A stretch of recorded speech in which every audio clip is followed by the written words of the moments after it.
الرحيم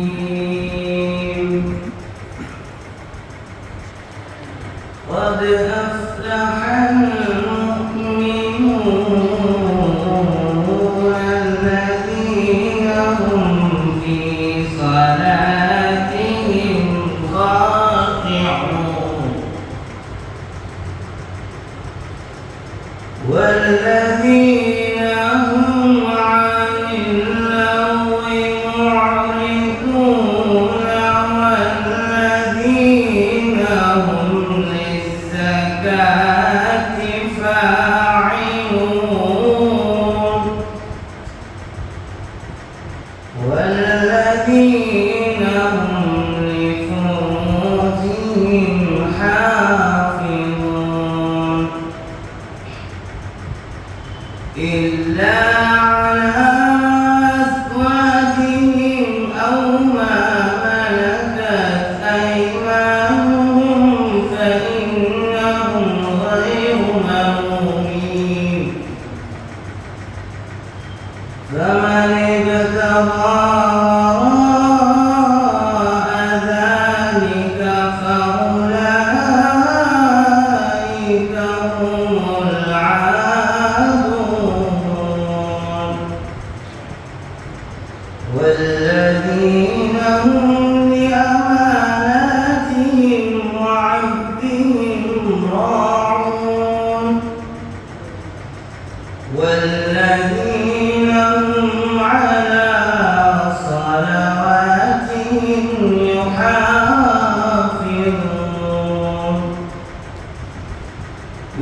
أولئك هم الوارثون صدق الله العظيم.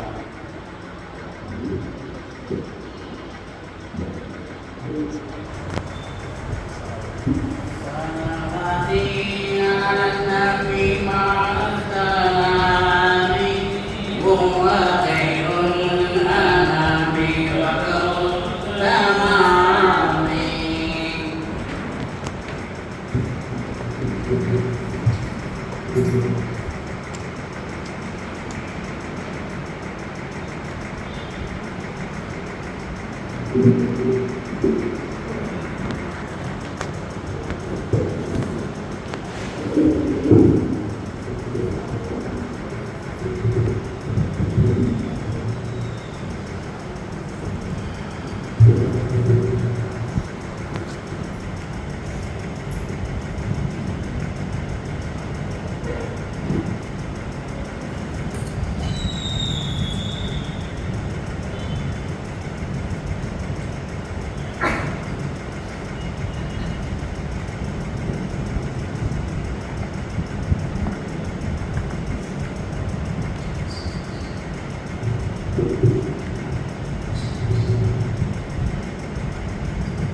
السلام عليكم ورحمة الله وبركاته. حمدا لمن خلق الإنسان وعلمه البيان، والصلاة والسلام على رسول الله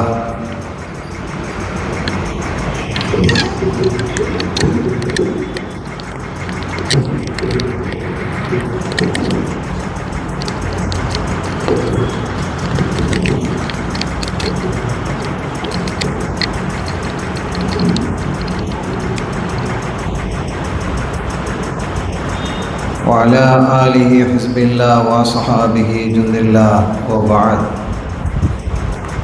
وقد قال الله تعالى في القرآن العظيم والفرقان المجيد: أعوذ بالله من الشيطان الرجيم، بسم الله الرحمن الرحيم، إن الدين عند الله الإسلام. சங்கைக்குரிய அல்லாஹ்வின் நல்லடியார்களே, எல்லாம் வல்ல அல்லாஹுவின் பேரருளும் நபிகள் நாயகம் ஸல்லல்லாஹு அலைஹி வஸல்லம் அவர்களது நல்லாசியும் நம் அத்தனை பேர் மீதும் நிலவுமாக. அல்லாஹும் அவரது ரசூலும் எந்தெந்த காரியங்களை எடுத்து நடக்க வேண்டும் என்று நமக்கு கட்டளையிட்டுள்ளார்களோ அவை அனைத்தையும் எடுத்து நடக்கவும், எவைகளை தவிர்த்து நடக்க வேண்டும் என்று உத்தரவு பிறப்பித்துள்ளார்களோ அவை அனைத்தையும் தவிர்த்து நடக்கவும் ஆரம்பமாக எனக்கும் உங்களுக்கும் நான் வசியத்து செய்து கொள்கிறேன். அல்லாஹ் தௌஃபீக் செய்வானாக. ஆமீன். சங்கைக்குரிய பெருமக்களே, நமது காயல் மாநகர் மஸ்ஜித் மீகாயில் மற்றும் ஜலாலியா சங்க ஜமாத் நடத்தும் 4 வலிமார்களினுடைய கந்தூரி வைபவம் இது. அஷேக் சாலார் மரைக்கார் ஒலியல்லாஹ் ரதியல்லாஹு தஆலா அவர்கள், குதுபுஸ் ஜமான் அஷேக் சுலைமான் ஒலியல்லாஹ் ரதியல்லாஹு தஆலா அவர்கள், மாதிஹ் ரசூல் சாஹிபுல் உத்ரியா மத்தாஹு தாஹா அஷேக் சதபத்துல்லா அப்பா ஒலியல்லாஹ் ரதியல்லாஹு தஆலா அவர்கள், அஷாயிருல் ஃபசீர் அஷேக் ஷாம் ஷிஹாபுத்தீன் ஒலியல்லாஹ் ரதியல்லாஹு தஆலா அவர்களினுடைய இந்த உருஸ் முபாரக்கை முன்னிட்டு முதலாம் தினமாகிய இன்றைய தினம் இந்த உரை வித்ரியா கூறும் விண்ணக பயணம் என்ற ஒரு குறுந்தலைப்பின் கீழ் இன்ஷா அல்லாஹ் அமையும். நம்முடைய பாட்டனார் சதபத்துல்லா அப்பா நாயகம் ரதியல்லாஹு தஆலா அன்ஹு அவர்கள் தங்களினுடைய அற்புதமான இந்த வித்ரியா ஷரீஃபில் கண்மணி நாயகம் ஸல்லல்லாஹு அலைஹி வஸல்லம் அவர்களுடைய வாழ்க்கையை, வரலாற்றை, போதனைகளை மிக அற்புதமாக வடித்திருக்கிறார்கள். அது ஒரு தன்னிகரற்ற காவியமாக திகழ்கிறது. அதனுடைய ஒவ்வொரு வார்த்தைகளும் ஆச்சரியம் மிகுந்ததாக அமைகிறது. அரபு இலக்கியம் படைத்தவர்களுக்கு இதனுடைய அற்புத போங்கு புரியும். அவ்வளவு அழகு, அவ்வளவு அருமை, அவ்வளவு நேர்த்தியாக அப்பா அவர்கள் இதை யாத்திருக்கிறார்கள். அதிலிருந்து ஆயிரக்கணக்கான வரிகளிலிருந்து, பாடல்களிலிருந்து இன்றைக்கு நாம் எடுத்துக்கொண்டது ஒரே ஒரு பைத்தை மட்டும். 5 அடிகள் கொண்ட ஒரு பைத். இந்த வித்ரியாவில் எல்லாமே 5 வரிகள் கொண்ட பைத்தாக அமைந்திருக்கிறது. தஹ்மீஸ் அப்படின்னு சொல்கிறது. ஏற்கனவே இந்த வித்ரியா 2 வரிகளாக இருந்தது. அப்துல்லா அல் பக்தாதி நாயகம் இதை எழுதியிருந்தாங்க ஆரம்பத்தில். அப்பா அவர்கள் அதை 5 வரியாக என்ன செய்தார்கள், மீனும் ஆக்கி, அது 21 கண்ணி தான் இருந்தது. அப்பா அவர்கள் 29 கண்ணிகளாக ஆக்கினாங்க. மீமில் மட்டும் 30 கண்ணிகள் இருக்கிறது. 22வது கண்ணியிலிருந்து 29வது கண்ணி வரை அத்தனையும் 5 வரியும் அப்பா எழுதியது தான். மற்றவைகளில் முதல் 3 வரி அப்பாவுடையது, பிந்திய 2 வரி பக்தாதி நாயகத்துடையது. இதை பற்றிய நீண்ட நெடிய விளக்கங்கள் இருக்கிறது. ஏன் இந்த வித்ரியாவை அப்பா எழுதுனாங்க அப்படிங்கிற காரணங்களை எல்லாம் முன்னால் நம்ம பேசியிருக்கிறோம். நான் அந்த செய்திக்கு சொல்லலை, ஏன்னா இது ரொம்ப நீண்ட நெடிய செய்திகளாக பேச வேண்டிய வரலாறு. இப்போ இத்தனை பைத்துகளில் ஒரே ஒரு பைத்தை மட்டும்தான், ஒரு கண்ணியை மட்டும்தான் இன்றைக்கி நம்ம விளக்கத்துக்காக எடுத்திருக்கிறோம். அதை முழுமையாக பேசுவதற்கும் நேரம் இல்லை. அந்த கண்ணியிலிருந்து ஒரு சில விஷயங்களை மட்டும் நாம் இங்கே சொல்ல இருக்கிறோம் இன்ஷா அல்லாஹ். இந்த பரக்கத்துக்காக வேண்டி அந்த பைத்தை மாத்திரம் நான் என்ன செய்கிறேன், இந்த ஒரு பைத்தை மட்டும் நம்ம படித்து அதனுடைய விளக்கத்தை நம்ம சொல்லுவோம். சரா நஹ்வ மௌலாஹு வ கத்தர கத்துனா லியஸ்தாத ஃபضலன் அவ் யுஹஃபிஃப கத்தனா ويرفع أسرا لو بقى قد قدنا إلى العرش والكرسي أحمد قدنا ونورهما من نوره يتلألأ.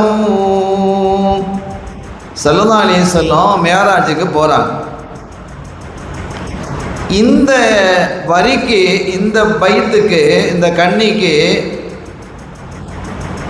இதனுடைய ஷரஹாக இருக்கக்கூடிய நஃபஹாத்துல் இத்ரியா என்ற அந்த கிரந்தத்தில் நீண்ட விளக்கங்களை எழுதுகிறாங்க. அதிலிருந்து சில குறிப்புகளை தான் நான் இப்போ உங்களுக்கு சொல்ல இருக்கிறேன். முதலாவதாக ஒரு திருக்குர்ஆன் ஆயத்திலிருந்து நம்ம இதை தொடங்குவோம்.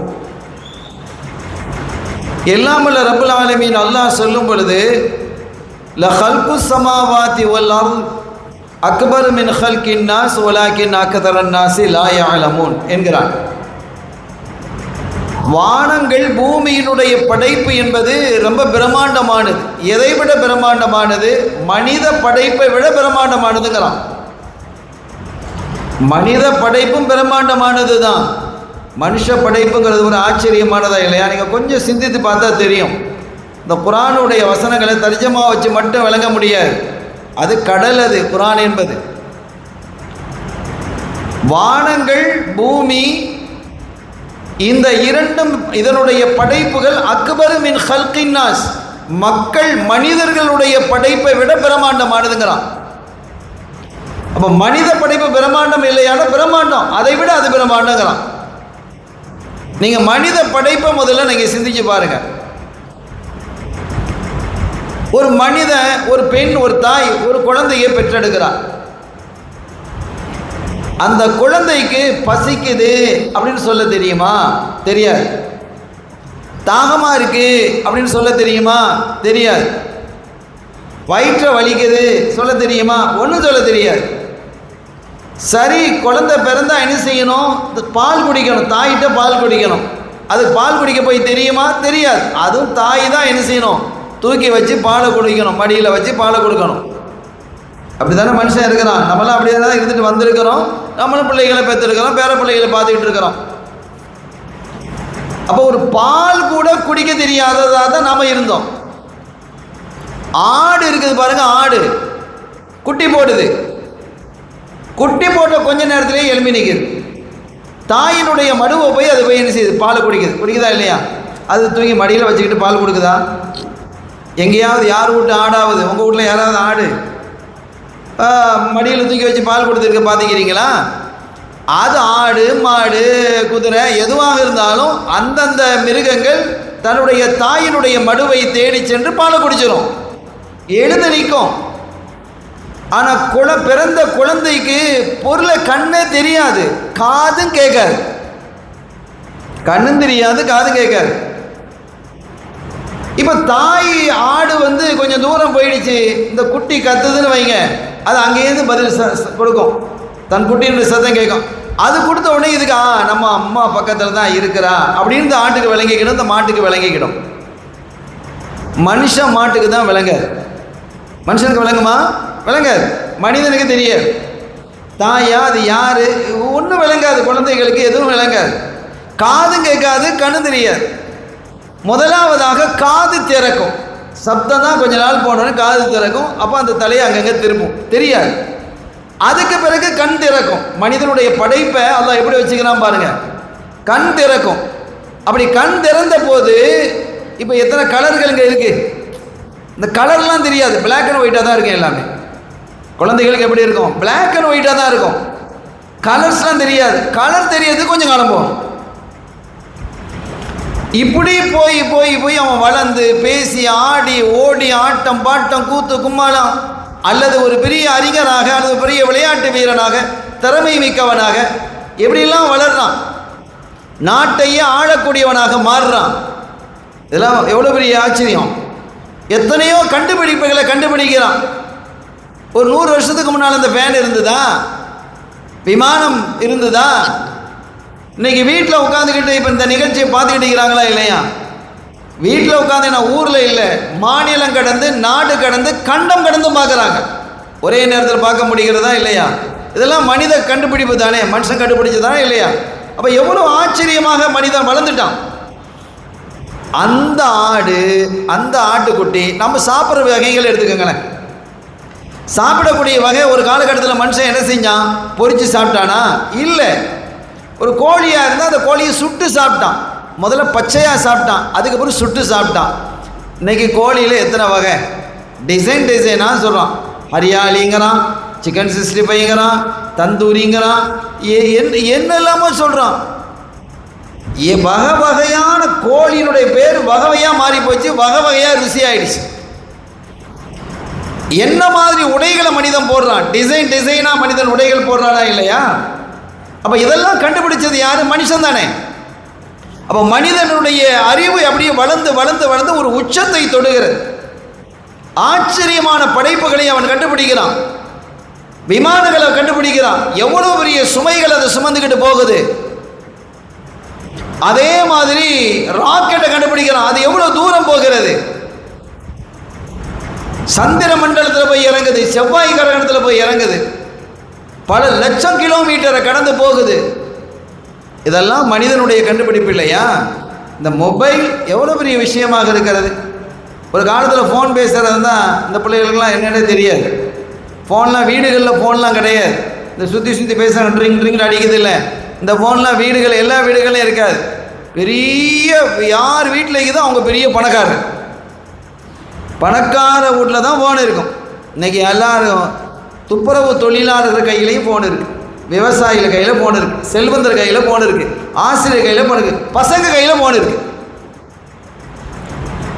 தெருவில் உட்காந்துக்கிட்டு மணிக்கணக்காக ஃபோன்லேயே உட்காந்துருக்கான். அப்போ அந்த ஃபோனின் மூலமாக உலகத்தில் உள்ள அத்தனையும் அவன் காண முடிகிறது. இதெல்லாம் மனித கண்டுபிடிப்பு இல்லையா? ஆனால் அவன் பிறக்கும்போது எப்படி பிறந்தான்? பேச தெரியாது, பார்க்க தெரியாது, கேட்க தெரியாது, பால் குடிக்க தெரியாது, தாய் யாருன்னு தெரியாது, அம்மா யாருன்னு தெரியாது, வாப்பா யாருன்னு தெரியாது, ஒன்றும் தெரியாது. ஒன்றும் இல்லாதவனாகத்தான் அவன் இருந்தான் என்று அல்லாஹ் சொல்கிறான். ஆனால் இப்போ அவன் வளர்ந்த பிறகு எங்கே போயிட்டான்? எங்கேயோ போயிட்டான்ல. ஆனால் பிறந்த உடனே எழுந்து நின்று தன் தாய் யார் என்று கண்டுபிடிச்சி அந்த தாயினுடைய மடுவில் போய் பால் குடித்த அந்த ஆட்டுக்குட்டி இன்றைக்கி எப்படி இருக்குது? அதே ஆட்டுக்குட்டி தான். இன்றைக்கி அது சிக்கன் 65 சாப்பிடுதா? பொரிக்க தெரியுமா? பேங்கில் டெபாசிட் பண்ண தெரியுமா? வீடு கட்ட தெரியுமா? அன்னைக்கு இருந்த காக்கை இன்றைக்கி அதே கூட்டு தான். வகை வகையான இன்றைக்கி வீட்டுக்குள்ளேயே நீச்சல் குளத்தை கொண்டு வந்துட்டான், வீட்டுக்குள்ளேயே தியேட்டரை கொண்டு வந்துட்டான். ஆனால் அன்றைய காலத்தில் இருந்த அந்த காக்கை கூடு இன்னைக்கு அதே காக்கை கூடு தான். அந்த ஆடு கட்டுறது அந்த தொழுவம் தான், அந்த மாடு அந்த தொழுவம் தான், அதில் தான் வாழுது. அப்படி தானே வாழுது. அது ஏதாவது கண்டுபிடிச்சிருக்குதா? பைக் ஓட்டுமா ஆடு? யார் ஓட்டு ஆடா? அது பைக் ஓட்டுதா? யார் ஆடாவது கார் ஓட்டிக்கிட்டு போகுதா? சைக்கிள் ஓட்டுதா? ஒன்றும் இல்லை. ஃபோன் பார்க்க தெரியுமா? அதுக்கு தெரியாது. பேங்கில் போய் பணம் எடுக்க தெரியுமா? போட தெரியுமா? ஒன்றும் தெரியாது. இப்போ இதெல்லாம் மனித வளர்ச்சி இல்லையா? ஒன்றும் இல்லாமல் இருந்தவன் எங்கேயோ வந்துட்டான். ஆனால் பார்க்க தெரிந்த, கத்த தெரிந்த, தாயினிடத்தில் போய் பால் குடிக்க தெரிந்த, பார்க்க தெரிந்த அந்த ஆட்டுக்குட்டி அப்படியே தான் இருக்குது, ஒரு வளர்ச்சியும் கிடையாது. இதனால் தான் அல்லாஹ் சொல்றான், மனித படைப்பு பிரம்மாண்டமான படைப்பு தான். அந்த படைப்பை விட பிரம்மாண்டம் எது? வானம் பூமியினுடைய படைப்பு. அந்த அதையும் அல்லாஹ் முதல்ல எதை சொல்றான்? வானங்கள் என்கிறான். பூமியினுடைய படைப்பை விட வானத்தில், பூமியில் எத்தனை ஆச்சரியமான படைப்புகள்லாம் இருக்கு. சில பகுதிகளுக்கு போனால் சுபஹானல்லாஹ் அவ்வளோ கண்கொள்ளா காட்சியாக இருக்கும். அந்த கேரளாலெலாம் அந்த சீனரிகளை பார்த்தா ரொம்ப ஆச்சரியமாக, அதை விடுத்து எழுந்து வரவே மனசு இருக்காது. அதே மாதிரி சுவிட்சர்லாந்து போன்ற எத்தனை நாடுகள் இருக்குது, அவ்வளோ அழகாக இருக்கும். கடல்களை பார்த்தா எவ்வளோ அழகாக இருக்கிறது. ஆறுகள் எவ்வளவு, நீர் வீழ்ச்சிகள் எப்படியெல்லாம் இருக்குது, வகை வகையான அல்லாஹ் எப்படியெல்லாம் நான் வச்சிருக்கிறான் துனியாவில். ஆச்சரியம் இல்லையா? ஆறு ஓடுற மாதிரி மணல் ஆறு இருக்குது. மணல் அப்படியே ஓடும் ஆறு. அரபகத்துலலாம் அது இருக்குது. பாலைவனங்களில் ஒரு பகுதியில் தண்ணி ஓடுற மாதிரி மணல் ஓடிக்கிட்டே இருக்கும். இப்படி எத்தனையோ அதிசயங்கள் எல்லாம் அந்த பூமியில் வச்சிருக்கிறான். அதையெல்லாம் தாண்டிய அதிசயம் எங்கே இருக்கிறது என்றால் வானத்திலே இருக்கிறது. அந்த வானத்தினுடைய படைப்பு என்பது பிரம்மாண்டமானது என்று வல்ல அல்லாஹ் என்ன செய்கிறான், அவனுடைய அருள்மறையாம் திருக்குர்ஆனில் சொல்றான். அது ஹதீதுகளிலும் இடம்பெறுகிறது.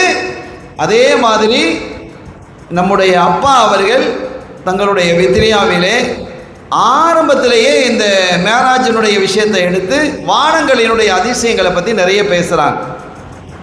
இது எல்லாத்தையும் சொல்வதற்கான கால அவகாசம் இல்லை. ஒரு சில விஷயங்களை மாத்திரம் இன்ஷா அல்லாஹ் நாம் சொல்வோம்.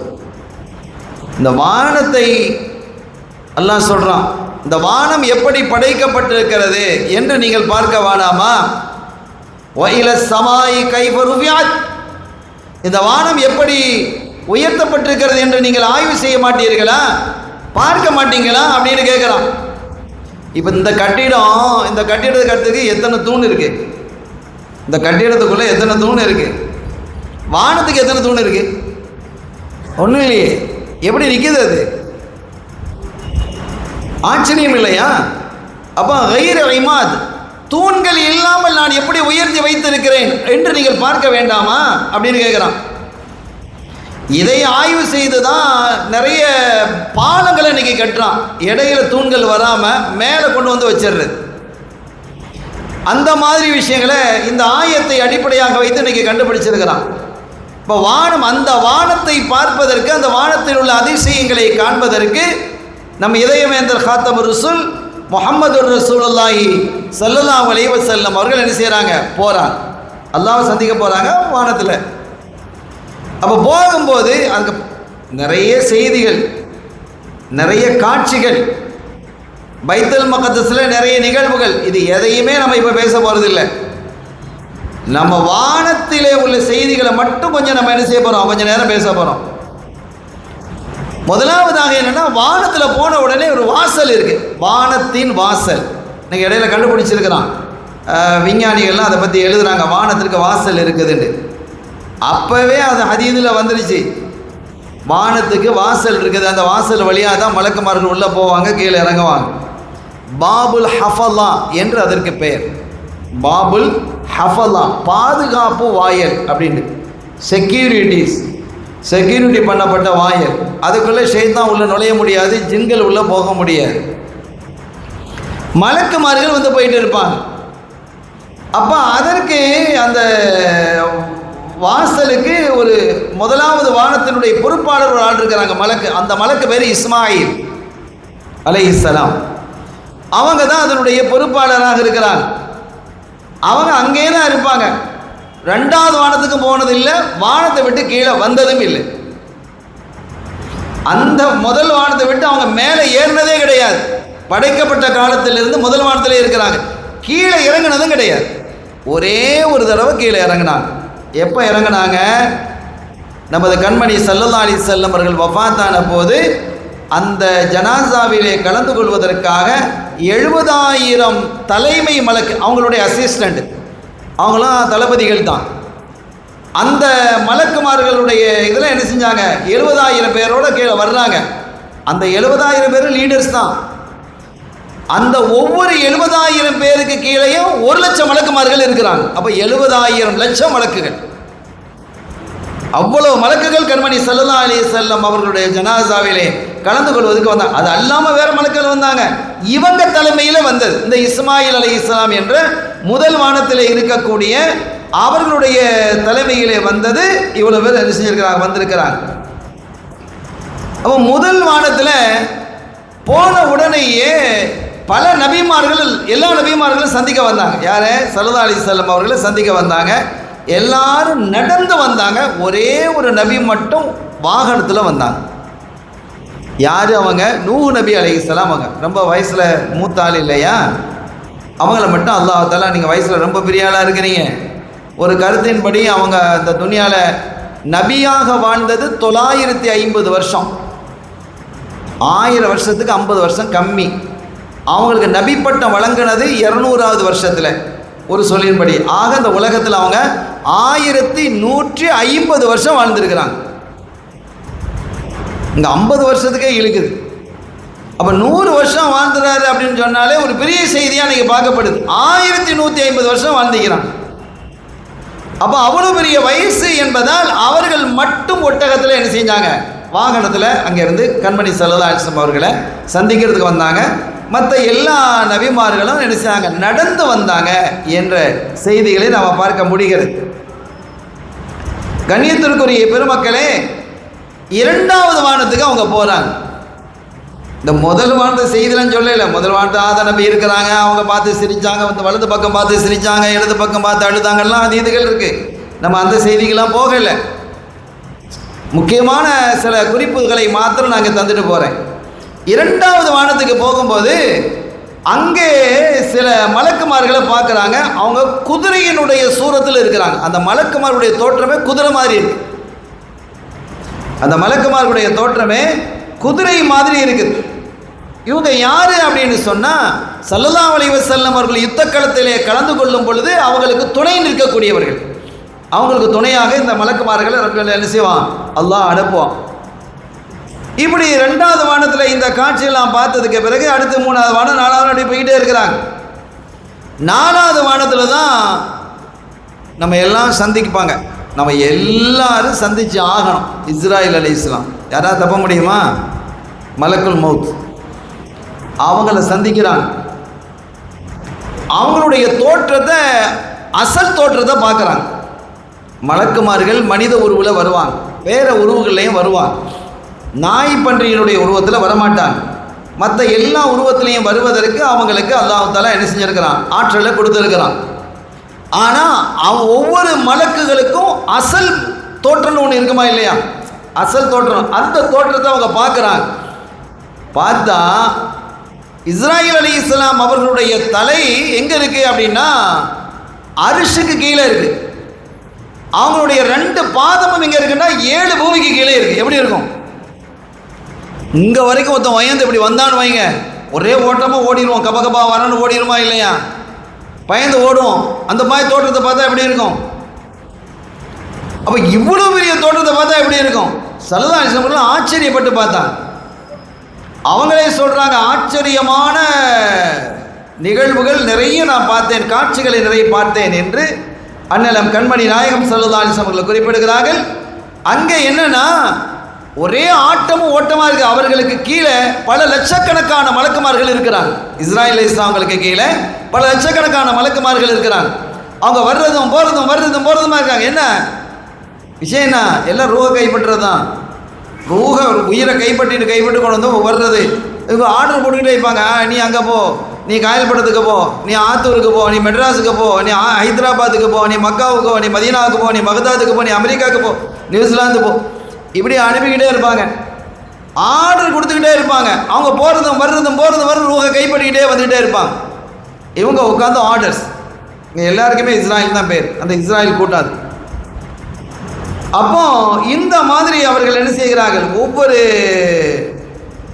காட்சியும் அவர்கள் கண்மணி நாயகம் ஸல்லல்லாஹு அலைஹி வஸல்லம் அவர்கள் பார்த்து கொண்டே போகிறாங்க. 5வது வானத்தில் அங்கே போன போது ஒரு அருமையான ஒரு மலக்கை பார்க்குறாங்க, அழகான மலக்கு. அவங்களுடைய நெற்றியிலே லா இலாஹ இல்லல்லாஹ் முஹம்மதுர் ரசூலுல்லாஹ் என்று எழுதப்பட்டிருக்கிறது. அவங்களை சுற்றி நிறைய மலக்குமார்கள் இருக்கிறாங்க. இந்த வானத்தினுடைய நிகழ்வுகள். அப்போ அவங்களை சுற்றி நிறைய மலக்குமார்கள் இருக்கிறாங்க. வகை வகையான தஸ்பீகள். இப்போ நாம அல்லாஹ் தஸ்பீஹ் செய்கிறோமா இல்லையா? சுப்ஹானல்லாஹ், அல்ஹம்துலில்லாஹ், அல்லாஹ் அக்பர், லா இலாஹ இல்லல்லாஹ், லா ஹவ்ல வலா குவத்த இல்லா பில்லாஹில் அலிய்யில் அஸீம், லா இலாஹ இல்ல சுப்ஹானக இன்னி குன்து மினல் ஸாலிமீன். இதெல்லாம் தஸ்பீஹாத்துகள் தான். ஆனால் அவங்க வித்தியாசமான தஸ்பீஹாத்துகள்லாம் செஞ்சுக்கிட்டு இருந்தாங்க. நிறைய வித்தியாசமான வகை வகையான தஸ்பீகளை அவங்க செஞ்சுக்கிட்டே இருக்கிறாங்க. அதுதான் அவங்களுக்கு வேலை. நமக்கு தஸ்பீஹ் செய்கிறதுனால 33 தடவை என்னன்னா, என்னப்பா நேரம் காலம் தெரியாமல் இவர் தஸ்பீஹ் செஞ்சுக்கிட்டு இருக்கிறாரு, தொழில் முடிச்சாரா, துவா ஓதுவாரா, போக மாட்டோமா, பசிக்குது, இன்னைக்கு கொஞ்சம் லேட் ஆகிட்டு நீங்கள் நேரத்தோடு முடித்தா என்ன அப்படின்னு நம்ம கேட்குற நிலவில் இருக்கிறோம். ஆனால் அவங்க காலமெல்லாம் தஸ்பீஹ் தான் செஞ்சுக்கிட்டு இருப்பாங்க. யார்? அந்த மலக்குமார்கள். ஆனாலும் அறிஞர்கள் எழுதுகிறாங்க, இந்த மலக்குமார்கள் வகை வகையான தஸ்பீஹ்கள் செய்தாலும் அல்லாஹ்வுக்கு பிரியமானது எதுன்னா மனிதர்கள் செய்யக்கூடிய தஸ்பீஹ் தான், நாம் செய்யக்கூடிய தஸ்பீஹ் தான். இப்போ அல்லாஹ் நம்ம மேலே எவ்வளோ கருணையாக இருக்கிறான்னு பாருங்கள். அதே மாதிரி அவங்க மீகாயில் அலைஹிஸ்ஸலாம் அவர்களை பார்க்குறாங்க. நம்ம பேரே அதுதானே. மலக்குமார்கள்லையே மிக அழகான மலக்கு யாருண்டா மீகாயில் தான். சல்லல்லாஹு சொல்கிறாங்க, மலக்குமார்கள்லையே ரொம்ப அழகான மலக்கு மீகாயில் அலைஹிஸ்ஸலாம் தானா. வலிமையான மலக்கு அப்படின்னு சொன்னால் ஜிப்ரீல் அலைஹிஸ்ஸலாம். அழகான மலக்குன்னா மீகாயில் அலைஹிஸ்ஸலாம். நான் மீகாயில் அலைஹிஸ்ஸலாம் அவர்களை பார்த்தேன். கண்மணி நாயகம் ஸல்லல்லாஹு சொல்கிறாங்க, அவ்வளவு அழகாக இருந்தாங்க. உச்சிலிருந்து உள்ளங்கால் வரைக்கும் அப்படியே குங்கும பூவால் அப்படி போர்த்தப்பட்டிருந்தார்கள். குங்கும பூ இவ்வளோ அழகாக இருக்கும். அந்த குங்கும பூவால் போர்த்தப்பட்டிருக்கிறாங்க. அப்படி குங்கும பூவால் என்ன செஞ்சாங்க, போர்த்தப்பட்டு இருக்கிறாங்க. அவ்வளவு அழகான மலக்காக சையதுனா மீகாயில் அலைஹிஸ்ஸலாம் அவர்களை நான் பார்த்தேன் என்று அவங்க குறிப்பிடுறாங்க. அவங்கள எங்க பார்த்தாங்க அப்படின்னா 6வது வானத்தில் பார்க்குறாங்க. ஸல்லல்லாஹு அலைஹி வஸல்லம் 6வது வானத்தில் தான் அதை பார்க்குறாங்க. அந்த குங்குமப்பூ எப்படிங்கன்னா இறகுகள், இந்த கோழியில இந்த இறகு இருக்கும் இல்லை, இந்த மயில் இறகுலாம் இருக்குல்ல, அதே மாதிரி இறகுகள் குங்குமப்பூ மாதிரி இருக்குது. ஒவ்வொரு இறகிலேயும் 1000 கண்கள் இருக்குது. அல்லாஹ் தஆலா அந்த கண்களை வச்சிருக்கிறான். அதில் அழகாக அந்த கண்களையும் வடிவமைச்சு அழகாக வடிவமைத்து ஒவ்வொரு இறகுலேயும் 1000 கண்கள். அப்போ எத்தனை இறகு இருக்கும்? லட்சக்கணக்கான இறகு இருக்கும். அப்போ கோடிக்கணக்கான கண்கள். அந்த ஒவ்வொரு கண்களிலிருந்தும் ஒரு நாளைக்கு 70 துளி கண்ணீர் வடிகிறதாம். 70 துளி கண்ணீர்கள் வடிகிறது. எதனால் வடிகிறது என்று சொன்னால், இந்த உம்மத்திலே இருக்கக்கூடிய பாவிகளினுடைய பாவங்களை மன்னிப்பு வேண்டி அங்கெல்லாம் அழுதான். நமக்காக வேண்டி அல்லாஹ் வச்சுக்கிறான் பாருங்க. நமக்குண்டா என்ன, நம்ம வச்சு ஒன்றும் இல்லை, சரதாசம் உம்மத்துங்கிறதுனால தான். பெரிய முகவரி நமக்கு கிடையாது. ஒரே முகவரி என்னதான், ரசூலுடைய உம்மத்துங்கிறதுனால தான். பெரிய செல்வம் தான், கோடீஸ்வரன் அப்படி அதெல்லாம் ஒன்றும் கிடையாது. அங்கே ஒன்றும் நிற்காது. கண்மணி ஸல்லல்லாஹு அலைஹி வஸல்லம் உம்மத்து என்பதால் இந்த பாக்கியத்தை அல்லாஹ் கொடுக்குறான். இந்த உம்மத்துக்காக வேண்டி அந்த மலக்கை அழகாக படைத்து அதில் கண்களை படைத்து அப்போ லட்சக்கணக்கான இறகுகளில் ஒவ்வொரு இறகுலையும் 1000 கண்களை படைத்து அதிலிருந்து ஒவ்வொரு நாளும் 70 சொட்டுக்கள் கண்ணீரை வடிய வைத்து அந்த கண்ணீரில் இருந்து மலக்குமார்கள் படைக்கிறாங்க. கர்ரூபியூன் என்று சொல்லக்கூடிய மலக்குமார்கள். அப்போ அது எதுக்காக, அது அந்த அழுகை இந்த பாவத்தை நினைத்து இந்த பாவத்தை மன்னிச்சிரு, இந்த உம்மத்துடைய பாவத்தை மன்னிச்சிரு ரஹ்மானே அப்படின்னு அல்லாஹ் தஆலா இடத்துல அவங்க வேண்டி அழுகிறாங்க. 7வது வானத்தில் பைத்துல் மஅமூர் அப்படின்னு ஒரு காபா இருக்கு. நம்ம காபா இருக்குல்ல, அதே மாதிரி காபாங்கிறது 15 காபா, மொத்தம் 15 காபாக்கள் இருக்கிறது. ஒவ்வொரு வானத்திலையும் ஒரு காபா இருக்கு. ஒவ்வொரு பூமிக்கு கீழே ஒரு காபா இருக்கு. அப்போ எத்தனையாச்சு? 14 காபா. பூமிக்கு மேலே ஒரு காபா, மக்காவில் இருக்கக்கூடிய காபா. எல்லா காபாவை சுற்றியும் இபாதத்து நடந்து கொண்டிருக்கிறது. வித்தியாசமான வகை வகையான படைப்புகளை படைத்து அல்லாஹ் தஆலா என்ன செய்யலாம், பூமிக்கு கீழேலாம் இபாதத்து நடந்துகிட்டு இருக்குது. ஆனாலும் காபாக்களிலே சிறந்த காபா எது என்றால் இந்த புனிதமான மக்காவில் இருக்கக்கூடிய காபா தான் சிறந்த காபா. அந்த வணக்கம் தான் அல்லாஹ்வுக்கு மிகப்பெரியமானது. அல்லாஹ் தஆலா அந்த காபாவுக்கு போகக்கூடிய பாக்கியத்தை தருவானாக. புனிதமான உம்ரா, ஹஜ்ஜு, ஜியாரத்து செய்யக்கூடிய பாக்கியத்தை அல்லாஹ் தருவானாக. அந்த காபாவுக்கு அருகிலே இருந்து இபாதத் செய்யக்கூடிய பாக்கியத்தை அல்லாஹ் நமக்கு தருவானாக. அப்போ அந்த பைத்துல் மாமூர் என்று சொல்லக்கூடிய அந்த காபா இருக்கு, அது இந்த காபாவுக்கு நேராக இருக்கு. எல்லா காபாவும் கோடு பிடித்த மாதிரி இருக்குமா, நேராக தான், எந்த மாற்றம் இல்லாமல் நேராக இருக்கு. அந்த பைத்துல் மாமூருடைய காபா என்ற அந்த 7வது வானத்தில் இருக்கக்கூடிய அந்த காபாவுக்கு வெளியில இப்ராஹிம் அலைஹிஸ்ஸலாம் உட்கார்ந்துருக்கிறாங்க. 6வது வானத்தில் மூசா நபி, 7வது வானத்தில் இப்ராஹிம் அலைஹிஸ்ஸலாம் அந்த பைத்துல் மாமூருக்கு வெளியில அதை சாஞ்சு உட்கார்ந்துருக்கிறாங்க. எதுக்கு பக்கத்தில்? அதனுடைய வாசலுக்கு பக்கத்தில். அந்த வாசல் என்பது பச்சை மரகதத்தால் உருவாக்கப்பட்டிருக்கு. அந்த வாசலை மட்டும் விற்றா போதும் இந்த துனியாவே வாங்கிடலாம், வேற ஒன்றும் தேவையில்லை. அந்த வாசலை மட்டும் விற்றாலே இந்த துனியாவை வாங்கலாம். அப்போ எவ்வளோ பெரிய கோடீஸ் வரணும், என்ன செய்ய முடியாது, நிற்க முடியாது. அதானி அம்பானி ஒருத்தனும் வர முடியாது. அப்போ அந்த அளவிற்கு மகத்தான ஒரு அற்புதத்தை அல்லாஹ் வதஆலா என்ன செஞ்சிருக்கிறான், அந்த பைத்துல் மாமூரில் அல்லாஹ் வச்சிருக்கிறான். 4வது வானத்தில் நஹ்ருல் ஹயா, ஜீவ நதி அப்படின்ட்டு ஒரு நதி ஓடுது. 4வது வானத்தில் ஒரு ஜீவ நதி, நஹ்ருல் ஹயாத், ஹயா என்று சொல்லக்கூடிய ஜீவ நதி ஒன்று ஓடுது. அதில் நடுநிசையில் ஜிப்ரீல் அலைஹிஸ்ஸலாம் போய் முங்குவாங்க, குளிப்பாங்க. குளித்து என்ன செய்வாங்க, அப்படி ஒரு தடவை அப்படி முங்கிட்டு வெளியில் வந்து அவங்களுக்கு ரெக்கை, நபிமா மலக்குமார்களுக்கு ரெக்கை இருக்கல, ஒளி அஜ்னிஹா அங்கதான் அல்லாஹ், அவர்கள் ரெக்கை உடையவர்கள் என்று குர்ஆன் சொல்லுது. அந்த ரெக்கையை என்ன செய்வாங்க, அப்படி உதறுவாங்க. உதறினா என்ன செய்யும், அப்படி தண்ணி துளி துளியாக வருமா இல்லையா, ஒவ்வொரு துளியிலேருந்து ஒரு மலக்கு படைக்கப்படுறாங்க. என்ன கணக்கு நீங்கள் வச்சுக்கங்களேன், ஒவ்வொரு நாளும் குளித்து இப்படி உதறுனா எத்தனை லட்சம், அவங்களே பிரம்மாண்டமானவங்க, அவர்களுக்கு 600 ரெக்கை இருக்குதுன்னு ஒரு செய்தி இருக்குது. 600 ரெக்கையிலையும் எத்தனை இறகுகள் இருக்கும், அதிலிருந்து சொட்டுக்கள் விழுந்தால் எத்தனை லட்சக்கணக்கான மலக்குமார்கள் அதிலிருந்து படைக்கப்படுறாங்க. அவர்கள் எல்லாம் அந்த அப்படி படைக்கப்பட்ட மலக்குமார்கள் எல்லாரும் இந்த பைத்துல் மாமூருக்குள்ளே போகிறாங்க. போனவங்க வெளியில் வர்றது இல்லை.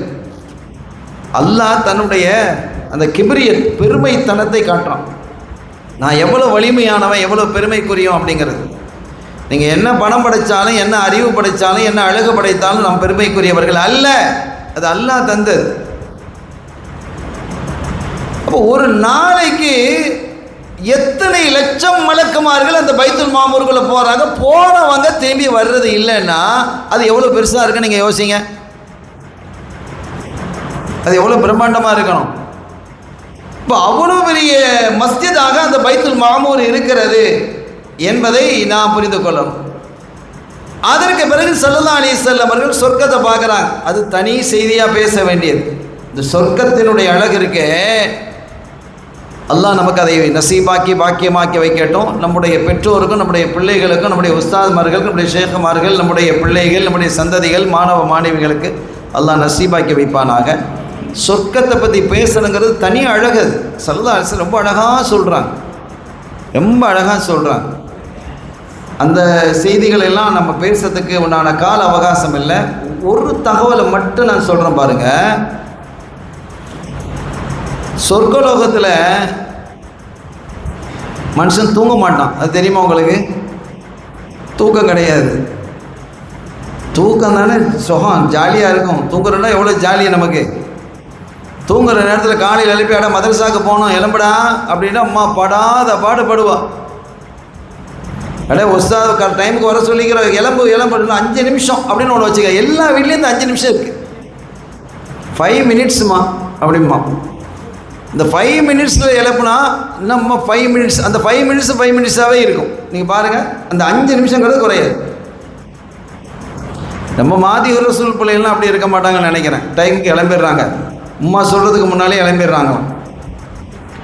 அப்போ அந்த தூக்கம் என்பது வஜஅல்னா நௌமக்கும் சுபாத்தாங்கிறான் அல்லாஹ். உங்களுக்கு தூக்கத்தை களைப்பு நீங்கக்கூடியதாக ஆக்கி வச்சிருக்கிறோங்கிறான். அது எவ்வளோ சுகம் தானே. தூக்கங்கிறது ஒரு சுகம். தூக்கம் இல்லைன்னா எவ்வளோ பெரிய பிரச்சனை. ராத்திரி தூக்கம் வரல, டேப்லெட் போட்டு தூங்குறேன், டேப்லெட் போட்டும் தூக்கம் வர மாட்டேங்குது, எவ்வளோ பெரிய பிரச்சனை. உடல் அவ்வளோதான். தூக்கம் இல்லைன்றாலே மென்டலி அப்செட் ஆகிடுவாங்க. அல்லாஹ் நமக்கெல்லாம் ராகத்தான தூக்கத்தை தரணும். தொழுகையை கலா இல்லாத தூக்கத்தை தரணும். தொழுகை கலா ஆக்கிடக்கூடாது. ரொம்ப கவனமாக இருக்கணும். எனவே தூக்கம் என்பது ஒரு பெரிய நியாமத்து தான். சில பேர் ராத்திரி உட்காந்து அங்கே பரலுமா சீக்கிரம் தூக்கம் வராது, ரொம்ப நேரம் கழிச்சு தான் தூக்கம் வருதும்மா. சில பேர் சுபஹானல்லாஹ் தலையை வச்சோடனே தூங்கிடுவோம். ராத்திரி பயங்கரமான இடி இடிச்சுக்கும், மழை பெஞ்சு காலை கிளம்பி மழையாக பெஞ்சதும்மா, இடி இடித்து ஊரெலாம் முழிச்சு உட்காந்துருக்கோம். அப்போ அது பெரிய நியாமத்து. அது அவங்களுக்கு அல்லாஹ் கொடுத்த நியாமத். ஆனால் சொர்க்கலோகத்தில் தூக்கம் கிடையாது. ஏன் அப்படின்னா அங்கே உங்களுக்கு களைப்பே இல்லையே. களைப்புங்கிறது அங்கே இல்லை. அங்கே எல்லாம் ஜாலி, கொண்டாட்டம், கூத்து, சுகம்தான். அங்கே சுகம் மட்டுமே இருக்கும். அங்கே இருமல் இருக்காது, காரல் இருக்காது, டாய்லெட் போகிறது இருக்காது. பாத்ரூமில் போய்கிட்டு மணிக்கணக்காக சில பேர் வயிற்று முடியல, அதெல்லாம் ஒன்றும் கிடையாது. டாக்டரு ஒன்றும் கிடையாது, எதுவும் இல்லை. அங்கே எல்லாம் இன்பம் இன்பம் இன்பம் இன்பம், அதெல்லாம் வர்ணிக்க முடியாது. சிலதான் சொன்னாங்க, மாலா ஐனுன் ராத் ஒலா உதுனுன் சமியாத் ஒலா ஹதர அலா கல்பி பஷர். எந்த கண்களும் பார்த்திராத, எந்த காதுகளும் கேட்டிராத, எந்த கற்பனையும் செய்ய முடியாத அதிசயங்கள் அங்கே இருக்குங்கிறாங்க. அது போனால் தான் நமக்கு தெரியும். அதை பற்றி ஒரு சின்ன செய்தியை தான் நான் சொல்ல போகிறேன். அதை நீங்கள் பார்த்தாலும் நீங்கள் ஆச்சரியப்பட்டு போயிடுவீங்க.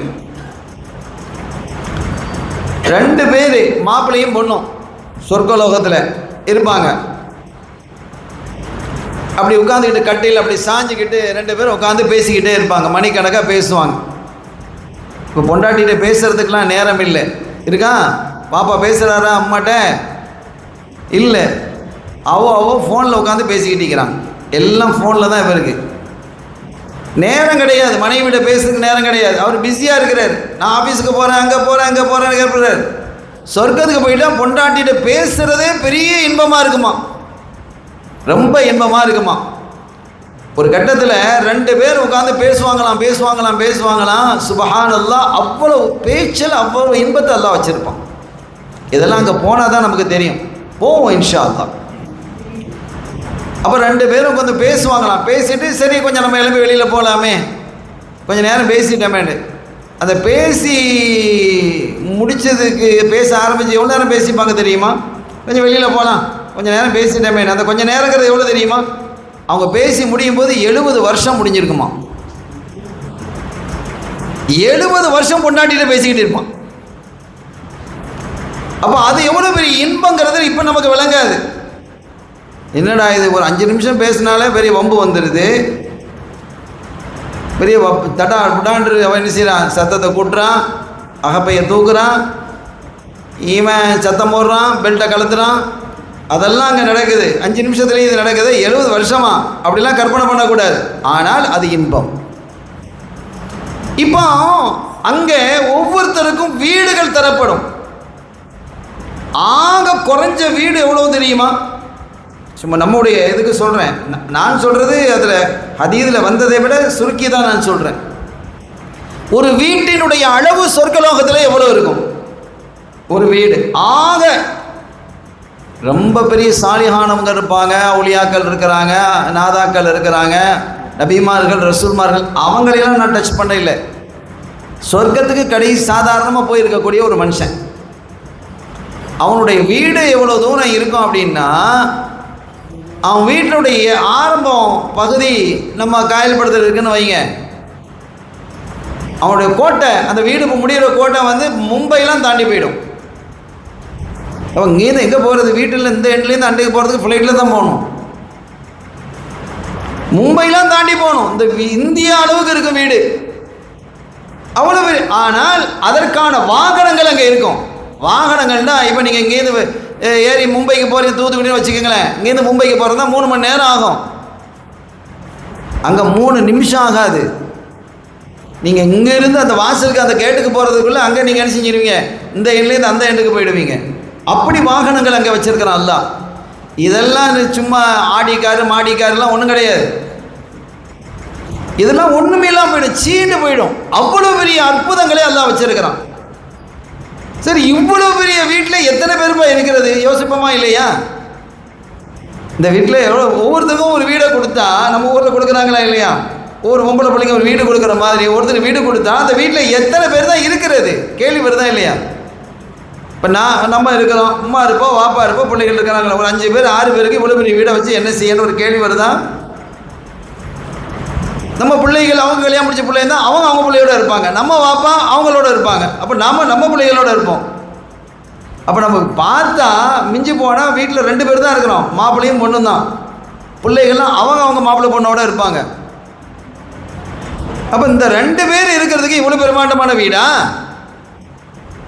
சாதாரணமாக இங்கே கொஞ்சம் பெரிய வீடாக இருக்குன்னு வைங்க, ஒரு பிரமாண்டமான பங்களாவை கட்டியாச்சு. எல்லோரும் கொஞ்சம் வெளியூருக்கு போய்க்கிறாங்க. 2 பேர் தான் என்ன செய்யுங்க, லாத்தாவும் அம்மாவும் இருக்கிறாங்க. ஒரு 2 அந்த வீட்டில் இருந்தால் வீட்டில் இருக்கிறதுக்கு பயமாக இருக்குதுங்க, இவ்வளோ பெரிய வீட்டை கட்டி போய் வச்சுக்க, மெத்தைக்கு போகிறதுக்கே பயமாக இருக்குமா, இயல்பு. அப்போ அவ்வளோ பெரிய, அங்கே தான் பயம் என்பதே இல்லை. ஆனாலும் அவ்வளோ பெரிய வீடு எதற்குன்னு ஒரு கேள்வி வருதா இல்லையா? அதுக்கு அதிசயத்தை பாருங்கள். ஒரு சஹாபி ஸல்லல்லாஹு அலைஹி வஸல்லம் அவங்கள்ட்ட கேட்குறாங்க, யார் ரசூலுல்லாஹ், சொர்க்கலோகத்தில் குழந்தை பெற முடியுமா, புள்ள பெற்றுக்கிடுவாங்களான்னு கேட்குறாங்க. ஆமான்டாங்க ஸல்லல்லாஹு அலைஹி வஸல்லம். குழந்தை அங்கேயும் குழந்தை பெறும். அந்த குழந்தைகள்லாம் பாக்கியமான குழந்தைகள் தான். அந்த ஊரில் வந்து வம்பு காக்கிறது கொள்வது ஒன்றும் இல்லையே. அட ஓதுடா படிடா ஒன்றும் கிடையாது. அந்த பிள்ளைகள் எல்லாம் ஜாலி தான், சொர்க்க பிள்ளைகள் இல்லையா? அங்கே போனாலும் நம்ம குழந்தைகளை பெறுவோம், குழந்தைகள் பெறுவாங்க அப்படிங்கிறாங்க. அந்த குழந்தை பெறக்கூடிய முறை என்ன தெரியுமா? அதான் ஆச்சரியம். இப்போ அந்த வீட்டுக்கான இவ்வளோ பிரமாண்டமான வீடு ஏன் அப்படிங்கிறது உங்களுக்கு தெரிஞ்சிடும். இந்த மாப்பிள்ளை பொண்ணு இருக்கிறாங்களா இல்லையா, எங்க இன்றைக்கி ஒரு குழந்தை பெற்றுக்கிடுவோமா அப்படின்னு முடிவு செய்வாங்களாம். இன்றைக்கி ஒரு குழந்தை பெற்றுக்கிடலாமா அப்படின்னு முடிவு செஞ்சால் சரிம்பாங்க, ஒரு வாழ்க்கையை நடத்துவாங்க. அன்னைக்கே அவன் ஹம்ல் ஆகிடுவாங்க, குழந்தை உண்டாயிடும், அன்னைக்கே குழந்தைய பெற்றெடுத்துருவான், முடியுது. எல்லாம் அங்கனையே பிறந்து பிறந்த குழந்தையை இனி அதை பால் கொடுக்கறது, அதை கொடுக்கறது, தண்ணியை கொடுக்கறது, மருந்தை கொடுக்கறது, தடுப்பூசி, அந்த ஊசி, ஸ்கேன், ஒரு மண்ணாங்கடி கிடையாது.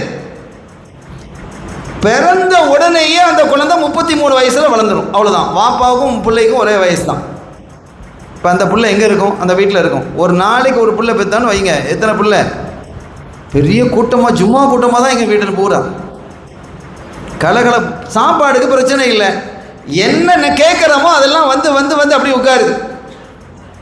ஃப்ரைட் ரைஸா வந்துடு சாப்பிடு, சிக்கன் 65வா அப்படி, தந்தூரியா பந்தூரியா, எல்லாம் அங்கனே எல்லாம் நினைச்சதெல்லாம் தட்டு தட்டு அப்படி பறந்து வந்து இருக்கும். மாயிதாக்கள் உணவு மறைவிகளாக இருக்கும், அற்புதமான உணவுகள் இருக்கும். அல்லாஹ் நம்ம எல்லாத்தையும் அல்லாஹ் அங்கே ஒன்று சேர்ப்பானாங்க. இப்படியான காட்சிகளை கண்மணி ஸல்லல்லாஹு அலைஹி வஸல்லம் அவர்கள் சொர்க்கலோகத்தினுடைய காட்சிகள், நரகத்தினுடைய காட்சிகள் இதெல்லாம் பார்த்துட்டு போகிறாங்க. நரகத்தை பற்றி நம்ம இப்போ பேச வேணாம். அதையெல்லாம் தாண்டி சித்ரத்துல் முன்தஹாக்கு போகிறாங்க. சித்ரத்துல் முன்தஹாண்டா என்ன? முன்தஹாண்டா பார்டர், எல்லை, அதை தாண்டி யாரும் போக முடியாது. அதான் முன்தஹா. சித்ரா அப்படின்னு சொன்னால் இழந்த மரம். இழந்த பழத்தை சாப்பிடுங்கன்னு ஹதீஸ் இருக்கு. இழந்த பழம் இருக்க சாப்பிடுங்கன்னு ஹதீஸ் இருக்கு. இந்த இழந்த பழம் இவ்வளோ பெருசு பெருசாக விற்கிறாங்களா இல்லையா, அதுக்கு மெட்ராஸ் இழந்தேன்னு நம்ம பேர் வச்சுக்கிறோம். அதெல்லாம் ரொம்ப காலத்துக்கு முன்னெல்லாம் அதெல்லாம் நம்ம பார்க்கவே இல்லை, அதெல்லாம் உருவாக்கப்பட்டுருச்சு. அந்த இழந்த பழம்னு சொன்னால் இந்த வட்டமாக இருக்க நரி இழந்தேன்னு சொல்கிறாங்களே, நம்ம ஊர்லெலாம் அந்த இழந்த பழங்கள் இருந்தது, இப்போ அதெல்லாம் காணோம். அதுதான் இழந்த பழம். அந்த இழந்த பழத்தை சாப்பிடுங்கிறாங்க ஸல்லல்லாஹு அலைஹி வஸல்லம். அது இது இருக்கு, அது நல்லதுங்கிறாங்க. இந்த இழந்த பழம் இல்லை, அந்த அசல் இழந்த பழம்னு ஒன்று இருக்குல்ல, அல்லாஹ் நமக்கு தந்திருக்கக்கூடிய அந்த நியாமத்திற்கு சிகப்பாக இருக்கும், பச்சையாக காயாக இருக்கும், அப்படியே சிகத்து வரும், குழு குழுன்னு இருக்கும். அது ஸ்கூலுக்கு போயிட்டு வரும்போது வெளியில் அதை வச்சு விற்றுக்கிட்டு இருப்பாங்க. அதில் சர்க்கரை இதெல்லாம் கொஞ்சம் போட்டு இதெல்லாம் போட்டு அதை இழந்த பழம் ஜூஸ் இது மாதிரிலாம் வச்சுருப்பாங்க. ஒரு ஊறுகாய் மாதிரிலாம் செஞ்சு தருவாங்க. எல்லாம் போயிடுச்சு. அப்போ அந்த இழந்த மரம், அது அந்த இலந்தை மரத்தில் கோடிக்கணக்கான இலைகள் இருக்கிறது. அதனுடைய அழகை வர்ணிக்க முடியாதுங்கிறாங்க ஸல்லல்லாஹு அலைஹி வஸல்லம். மனிதர்களை அவ்வளவு அழகு, அதிலிருந்து ஒளி கீற்று அப்படியே வீசிக்கிட்டு இருக்குது. அதான் பிராட்காஸ்ட், அல்லாஹ்வினுடைய கட்டளைகள் உருவாகக்கூடிய வெளியாகக்கூடிய இடம். அல்லாஹ்வுடைய கட்டளைகள் வெளியாகக்கூடிய இடம். அல்லாஹ் என்ன கட்டளைகிறானோ அந்த கட்டளையை எடுத்து மலக்குமார்கள் செய்வாங்களா இல்லையா, அதெல்லாம் அந்த இடத்துல போய் தான் என்ன பிராட்காஸ்ட். உடனே அங்கே இதை எடுத்துக்கிட்டு மலக்குமார்கள் அவங்களுடைய அந்த காரியத்தை, மீகாயில் அலைஹிஸ்ஸலாமோ இஸ்ராயில் அலைஹிஸ்ஸலாமோ எல்லாம், எந்த மலக்குமார்கள் ஜிப்ரீல் அலைஹிஸ்ஸலாம் முதல் கொண்டு எல்லாருக்கும் அங்கே தான் ஆர்டர் பிறக்கும். அங்கே போங்கன்னு சொல்லி அல்லாஹ்வுடைய கட்டளைகள் பிறக்கக்கூடிய இடம் அது. சப்தம் இருக்காது, ஆனால் செய்தி இருக்கும். சப்தம் இருந்தால் தானே காதால் கேட்க முடியும், நம்ம கேட்குறோம். நமக்கு அவ்வளோதான் அறிவு, அந்த அளவுக்கு தான் உட்பட்டது. அது கல்பை கடந்தது, கற்பனை பண்ண முடியாதுன்னு சொல்லிட்டாங்க. அப்போ அந்த இடம், இதில் என்ன பெரிய ஆச்சரியம் கேட்டால், கோடிக்கணக்கான இலைகள் இருக்கிறது. அந்த ஒவ்வொரு இலையிலையும் ஒவ்வொரு மனுஷனுடைய பெயர் இருக்குது. இந்த உலகத்தில் எத்தனை பேர், இப்போ நீங்கள் 800 கோடி பேர் இருக்கிறோன்னு வைங்களேன், ஒரு கணக்கு சொல்கிறோம். 800 கோடினா கொஞ்சம் முந்தி இருக்கும் பிந்தி இருக்கும். ஆனால் ஒரு ஆவரேஜ் பார்க்கும்போது ஒரு 800 கோடி பேர் இருக்கிறான். 800 crores மக்கள் இருக்கிறாங்க. அப்போ 800 கோடி இலை அங்கே இருக்கு. இப்போ ஒரு இலை உதிர்ந்துருச்சு, ஆள் அவுட்டுங்க, அவ்வளோதான். ரூஹ் முடியுதுன்னு அர்த்தம், வாழ்க்கை முடியுதுன்னு அர்த்தம். அந்த ஒரு இலையினுடைய அளவை குறித்து அறிஞர்கள் எழுதுகிறாங்க. எவ்வளோ பெரிய இலையாக இருக்கும். சில இலையெல்லாம் கொஞ்சம் பெருசாக இருக்குமா இல்லையா?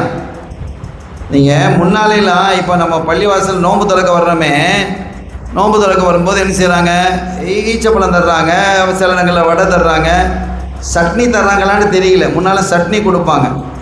பள்ளிவாசல் நம்ம போகும்போது சட்னி, அந்த சட்னி எதில் தருவாங்க தெரியுமா? இந்த பூசணி இலையில தான் வச்சு தருவாங்க. அதெல்லாம் நினைவுபடுத்த வேண்டியிருக்கு. இந்த பிள்ளைகளுக்கெல்லாம் இது ஆச்சரியமாக இருக்கும். பூசணி மரம் இருந்தது. முதல்ல பூசணி மரம்னா என்னன்னு தெரியுமான்னு தெரியல இந்த பிள்ளைகளுக்கெல்லாம். பூசணி மரம்னு ஒரு மரம் இருந்தது, இங்கே கூட இருந்தது, இருக்கா? அப்போ பூசணி மரம் இருந்தது. அந்த மரத்தினுடைய இலை இருக்க, அந்த இலையில என்ன களி வச்சுடுவாங்க. களியை வச்சு தான் அந்த சட்னியை வச்சு அப்படி அந்த அந்த அதுக்கு ஒரு காம்பு இருக்கும், அதை ஒரு குழி போட்டு ஒரு ஓட்டை போட்டு மூடி வச்சுடுவாங்க. இப்படி வச்சு தருவாங்க. அழகாக இருக்குது அதெல்லாம். இப்போ அந்த சித்ரத்துல் முன்தஹாவினுடைய இலை இருக்குதே, அந்த ஒரு இலையினுடைய அளவு என்ன தெரியுமா? தாமரை இலையை நீங்கள் பார்க்குறீங்களா, கொஞ்சம் பெருசாக இருக்கும். ஆனால் சித்ரத்துல் முன்தஹாவினுடைய ஒரு இலையை கொண்டு இந்த உலகத்தை மூடிவிடலாம். இன்னும் யோசிங்க, ஒரு இலையை கொண்டு இந்த உலகத்தை மூடிடலாமா? இப்போ 800 கோடி இலை இருக்குன்னா அந்த மரத்தினுடைய பிரம்மாண்டம் என்னன்னு நீங்கள் யோசித்து பார்க்கணும். முடியாது, சிந்திக்க முடியாதுன்னு ரசூல் சொல்லிட்டாங்க ஸல்லல்லாஹு அலைஹி வஸல்லம். நீங்கள் சிந்திச்சு பார்க்கவே முடியாது, உங்களுடைய கற்பனைக்கு அடப்படாதுங்கிறாங்க. அவங்க பார்த்துட்டு வந்தவங்க தானே, அவங்க பார்த்துட்டு வந்தவங்க, அதனால் அவ்வளவு அழகாக இருக்கும். அப்போ அது வரைக்கும் ஜிப்ரீல் அலைஹிஸ்ஸலாம் அவர்களோட தான் யார் போகிறா? கண்மணி ஸல்லல்லாஹு அலைஹி வஸல்லம் போகிறாங்க. மக்காலிருந்து காபாலிருந்து பைத்துல் முகத்தஸ் வரைக்கும் புராக்கில் போனாங்க மேராஜுக்கு. அங்கிருந்து வானத்துக்கு லிஃப்ட்டில் ஏணியில் போனாங்க. முதலாவது வானத்திலிருந்து 7வது வானம் வரைக்கும் மலக்குமார்களுடைய ரெக்கையில் ஏறி போனாங்க. 7வது வானத்திலிருந்து சித்ரத்துல் முன்தஹா வரைக்கும் ஜிப்ரீல் அலைஹிஸ்ஸலாமுடைய ரெக்கையில் போனாங்க. ஃப்ளைட் அது லேசான, அதெல்லாம் டேக் ஆஃப் ஆனாலே ரொம்ப பிரம்மாண்டமாக இருக்கும், அவ்வளோ அழகாக இருக்கும் ஃப்ளையிங். இந்த ஃப்ளைட்லாம் மேகத்துக்குள்ளே போயிட்டால் பட பட படன்னு ஆடுது. நல்ல மேகம் அடர்த்தியதுன்னு வைங்க, எப்படி இருக்கும்? ஏர் பேக் ஆயிருந்தால் கீழே பொத்துன்னு உளுந்து பிறக்கும். எல்லாம் உயிர் போய் உயிர் வரும். அந்த எந்த இது இருக்காது, அவ்வளோ ஸ்மூத்னஸ் ஜிப்ரீல் அலைஹிஸ்ஸலாம் இதில் பிறந்தான்னு சொன்னான். அவ்வளவு ஆற்றல் அல்லாஹ் அவங்களுக்கு கொடுத்துருக்குறான். அப்போ அதில் போய் ஜிப்ரீல் அலைஹிஸ்ஸலாம் அவர்களோட மேலே அந்த சித்ரத்துல் முன்தஹாக்கு வந்து இறங்குறாங்க. அப்போ தான் அந்த காட்சிகள்லாம் பார்க்குறாங்க. அங்கே நிறைய நபிமார்களும் அங்கே வந்து சந்திக்கிறாங்க. திரும்பவும் நபிமார்களும் அங்கே வந்து சந்தித்ததாக ஒரு செய்தி இருக்கிறது. அவர்களுடைய கோரிக்கைகளை வைத்ததாகவும் செய்திகள் இருக்கிறது. ஸல்லல்லாஹு அலைஹி வஸல்லம் அவர்களை வழி அனுப்பி வைப்பதற்காக வர்றாங்க. எல்லாரும் வழி அனுப்பி வைக்கிறாங்க. ஜிப்ரீல் அலைஹிஸ்ஸலாம் அவங்களும் சேர்ந்து வழி அனுப்பி வைக்கிறாங்க. இப்போ ஸல்லல்லாஹு அலைஹி வஸல்லம் கேட்டாங்க, ஜிப்ரீலை இதுவரைக்கும் நீங்கள் வந்துட்டு என்னை விட்டுட்டு போகிறீங்களே, அது நியாயமா அப்படின்னு கேட்குறாங்க. யாரும் சொல்லலாம், இதுக்கு மேலே வர்றதுக்கு எனக்கு உத்தரவு இல்லை, எனக்கு உத்தரவு இல்லை. ஏன்னா இது வந்து ஒளிக்கடல். இனி நீங்கள் போகிறது ஒளிக்கடல். அது பல கடல்கள் இருக்கிறது. நான் உள்ளே நுழைஞ்சேன்னு வைங்க, அந்த ஒளியில் நான் எரிஞ்சு போயிடுவேங்கிறாங்க, கரிஞ்சு போயிடுவேங்கிறாங்க. ஜிப்ரீல் அலைஹிஸ்ஸலாம் எவ்வளோ பெரிய ஆள், அவங்க ஒளியினால் படைக்கப்பட்டவங்க தான். ஒளியினால் படைக்கப்பட்டவங்க, அதை விட பவர்ஃபுல் ஒளிகள் அங்கே இருக்குது. அதில் நான் கரிஞ்சு போயிடுவேன்னு சொன்னால் அது எவ்வளோ பெரிய ஒளி. அந்த ஒளிக்குள்ளே யாரை போக சொல்கிறாங்க? ரசூலுல்லாஹ்வை போக சொல்கிறாங்க. இது யோசிக்கணும். அப்போ என்ன அப்படின்னா, அந்த ஒளிகள் எல்லாம் ஸல்லல்லாஹு அலைஹி வஸல்லம் ஒளியிலிருந்து தான் படைக்கப்பட்டது. ஸல்லல்லாஹு அலைஹி வஸல்லம் ஒளி எங்கிருந்து வந்தது? அல்லாஹ்விடமிருந்து வந்தது. மின் நூறு இல்லை, அல்லாஹ்வுடைய ஒளியிலிருந்து வந்தவங்க அவங்க. அதனால் அந்த ஒளி அவர்களை ஒன்றும் செய்யலை. ஜிப்ரீல் அலைஹிஸ்ஸலாம் வந்து 600 ரெக்கை இருக்கு. ஒரு ரெக்கையால் இந்த பூமியை அடித்தா பூமி சிதறுண்டு போயிடுமா. அவங்களே அதுக்குள்ளே போக முடியலன்னா ஸல்லல்லாஹு அலைஹி வஸல்லம் அதுக்குள்ளே போகிறாங்கன்னா அப்போ நம்ம அதை புரிஞ்சுக்கிடணும். கண்மணி நாயகத்தினுடைய ஆற்றல் அவங்களுக்கு எவ்வளோ பெரிய வல்லமை அல்லாஹ் கொடுத்திருக்கிறான் என்பதை புரிந்து கொள்வதற்கு அற்புதமான ஒரு இடம் அது. அப்போ அதை கடந்து என்ன செய்கிறாங்க, போகிறாங்க. போகும்போது அந்த அந்த இது இருக்குல்ல, அந்த அந்த சித்ரத்துல் முன்தஹா என்ற அந்த மரத்திலிருந்து 4 நதிகள் உருவாகுது. 2 நதிகள் பூமிக்கு வந்துடுது. 2 நதி சொர்க்கத்துக்குள்ளே ஓடுது. சொர்க்கத்துக்குள்ளே ஓடக்கூடிய நதி எது? ஒன்று ஹவுதுல் கௌதர், இன்னொன்று சல்சபீல். இந்த 2 நதியும் சொர்க்கத்துக்குள்ளே ஓடுது. இன்னொரு நதி எதுன்னா நைல் நதி, இன்னொன்று யூப்ரட்டிஸ் நதி. நைல் நதி எஜிப்டில் ஓடுது, யூப்ரட்டிஸ் நதி பக்தாத் ஈராக்கில் ஓடுது. இந்த 2 நதிகள் சொர்க்க நதிகள் என்று அதற்கு பெயர்.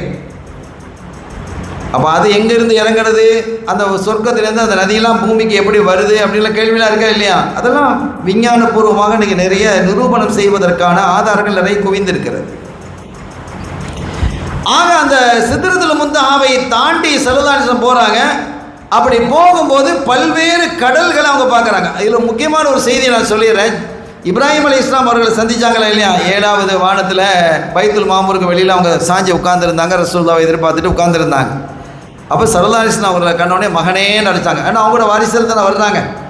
இப்ராஹிம் நபியினுடைய பிள்ளை தானே ஸல்லல்லாஹு அலைஹி வஸல்லம். மகனே இப்னின்னு அழைச்சாங்க. அதே மாதிரி இவங்களும் ஆதம் அலைஹிஸ்ஸலாம் அவர்களும் ஸல்லல்லாஹு அலைஹி வஸல்லம் இப்னி மகனே யா புனை மகனேன்னு அழைச்சாங்க. மற்ற எல்லா நபிமார்களும் ரசூலுல்லாஹ்வை யா அஹி எங்களுடைய சகோதரர் என்று அழைச்சாங்க. நபிமார்கள்லாம் ரசூலுல்லாஹ்வை சகோதரரேன்னு அழைச்சாங்க. ஆதம் அலைஹிஸ்ஸலாம் அவர்களை இப்ராஹிம் அலைஹிஸ்ஸலாம் மகனேன்னு அழைச்சிட்டு சொன்னாங்க. இப்ராஹிம் அலைஹிஸ்ஸலாம் சொல்கிறாங்க, மகனே உங்களுடைய உம்மத்துக்களை நீங்கள் சொர்க்கலோகத்தில் மரம் நட செய்யுங்கள் அப்படின்னு சொன்னாங்க.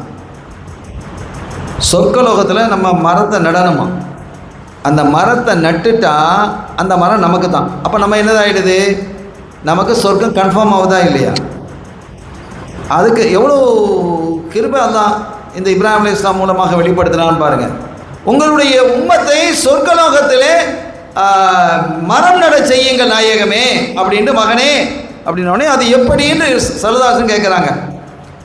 லா ஹவுல வலா குவத்த இல்லா பில்லாஹில் அலியில் அலீம்.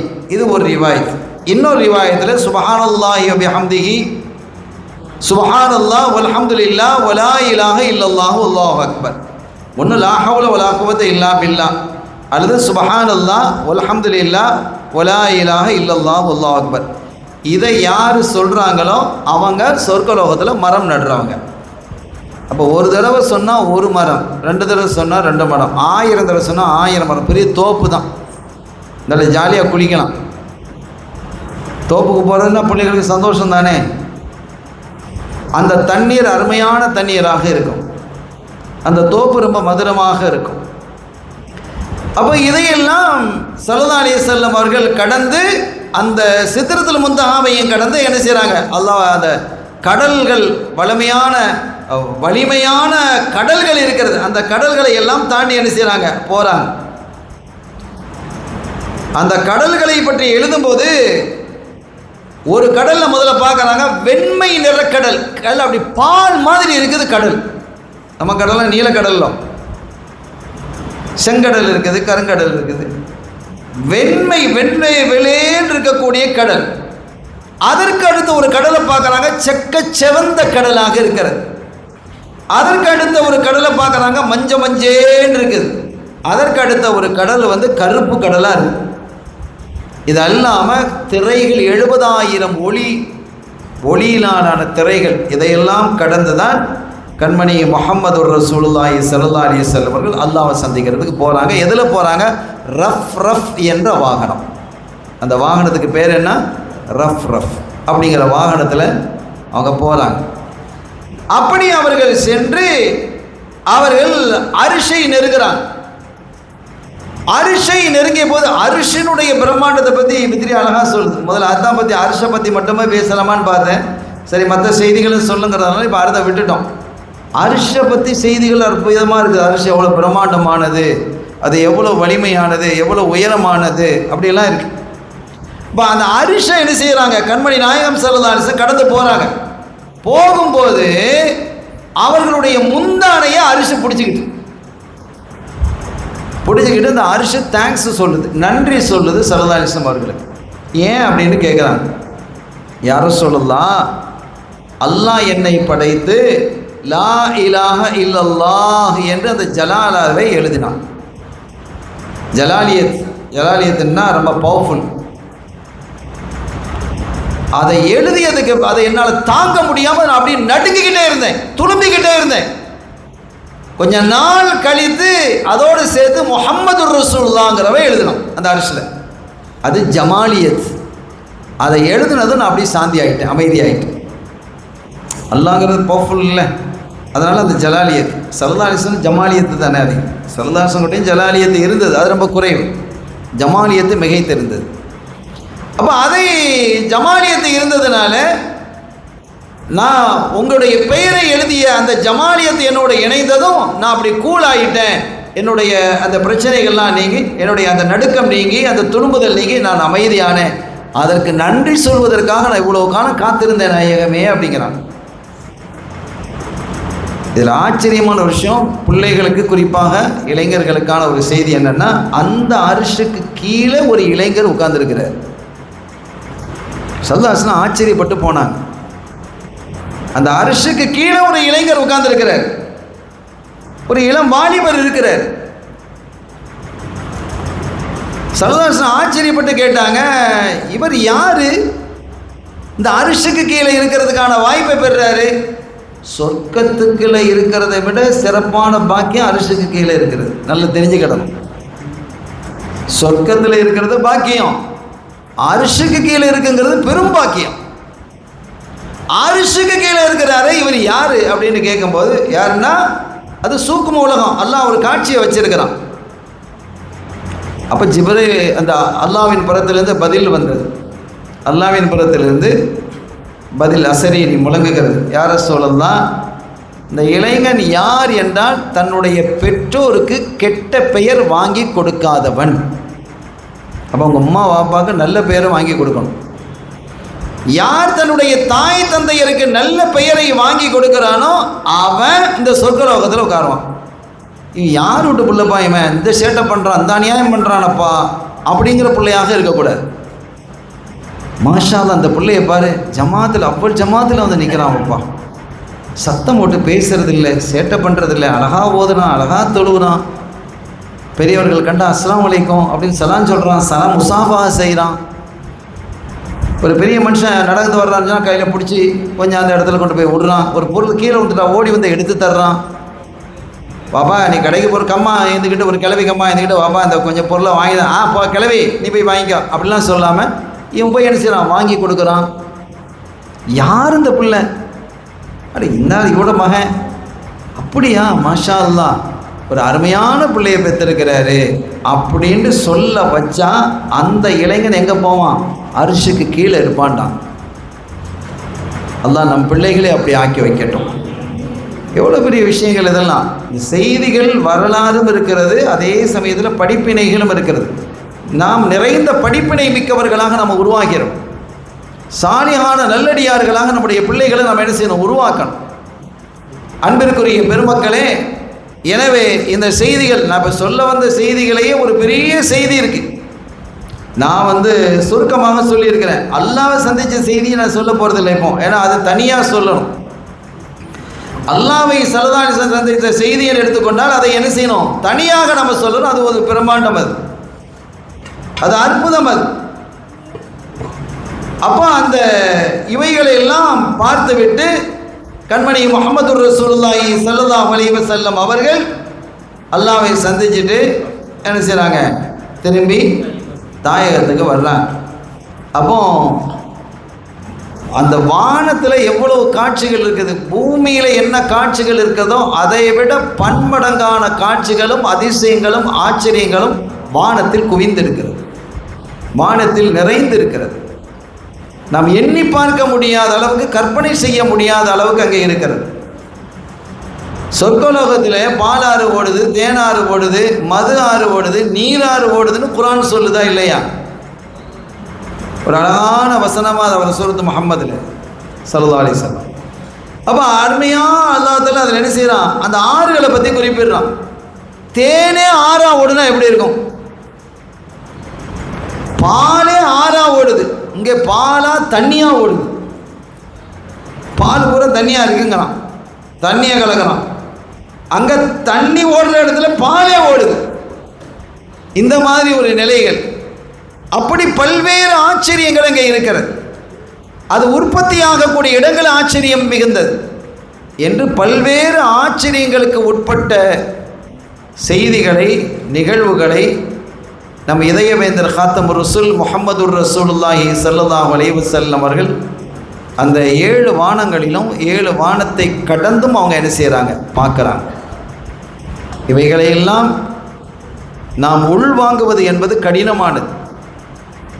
அது எப்படி இருக்கும் என்று நினைத்து பார்ப்பது என்பது முடியாத ஒரு காரியம். ஆனால் அல்ஹம்துலில்லாஹ் அதையெல்லாம் நாம் உணரக்கூடிய ஒரு காலம் வரும் என்றால் அது எப்போ, அது நேராக நாம் அனுபவிக்கும் போது தான் நமக்கு தெரியும். ரப்புல் ஆலமீன் அல்லாஹ் ஜல்ல ஷானஹு வ தஆலா அத்தகைய பாக்கியத்தை எனக்கும் உங்களுக்கும் நம்மை சார்ந்தவர்களுக்கும் தந்தருள் பாலிப்பானாக. இந்த மஜ்லிஸை கபூல் செய்வானாக. நம் மக்களுக்கு அல்லாஹு தஆலா அருள் பாலிப்பானாக. இந்த மக்களுக்கு நல்ல ஹிஃபுதுடைய தன்மை அல்லாஹ் தருவானாக. இந்த பிள்ளைகளுக்கு சிறந்த ஹாஃபிதுகளாக அல்லாஹ் இந்த பிள்ளைகளை உருவாக்குவானாக. நல்ல சாலிஹான, ஆலிமான, ஆஷிக்கான பிள்ளைகளாக அல்லாஹ் நம் பிள்ளைகளை, சந்ததிகளை உருவாக்கி அவனால் அங்கீகரிக்கப்பட்ட நல்லடியார்கள் கூட்டத்தில் நம்மையும் நம்முடைய சந்ததிகளையும் இணைத்து வைப்பானாக. இந்த மஜ்லிஸிலே கலந்து கொண்டிருக்கக்கூடிய எல்லோருடைய பாவ பிழைகளையும் மன்னித்து, குறைகளை மறைத்து, எல்லா நோய் நம்பலங்களையும் போக்கி ஆரோக்கியத்தோடு நீண்ட காலம் சுன்னத்து வல் ஜமாத்தினுடைய கொள்கைகளை உறுதியாக நின்று வாழ்வதற்கு, வளர்வதற்கு வல்ல அல்லாஹ் தௌஃபீக் செய்வானாக. நல்ல மழையை அல்லாஹ் தருவானாக. பிஹக்கி ஹபீபிஹி ஸல்லல்லாஹு அலைஹி வஸல்லம். எல்லாம் வல்ல அல்லாஹ்வின் அருளையும் ஸல்லல்லாஹு அலைஹி வஸல்லம் ஷஃபாத்தையும் பெறுவோமாக. வாய்ப்பளித்தமைக்கு நன்றி. வஆஹிரு தஅவானா அல்ஹம்துலில்லாஹி ரப்பில் ஆலமீன். அஸ்ஸலாமு அலைக்கும் வரஹ்மத்துல்லாஹி வபரகாத்துஹு.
الحمد لله رب العالمين. حمدا يوافي نعمه ويكافئ مزيدا وارحمنا يا كريم يا رحيم يا الله.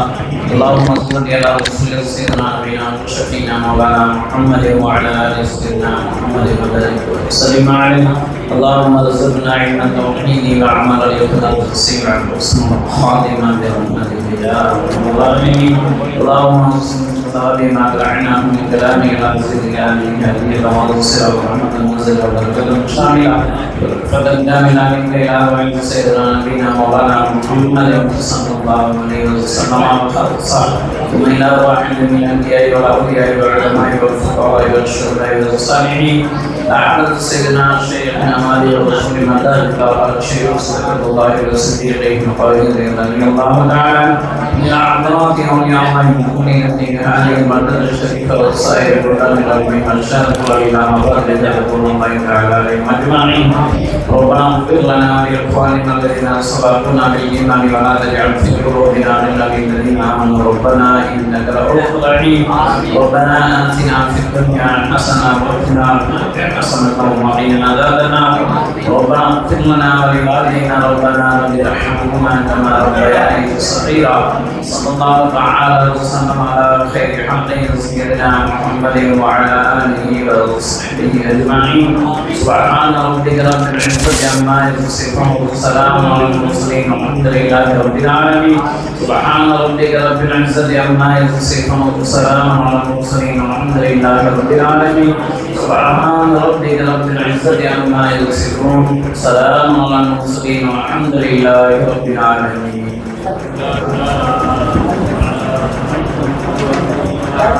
صدق الله Assalamualaikum warahmatullahi wabarakatuh.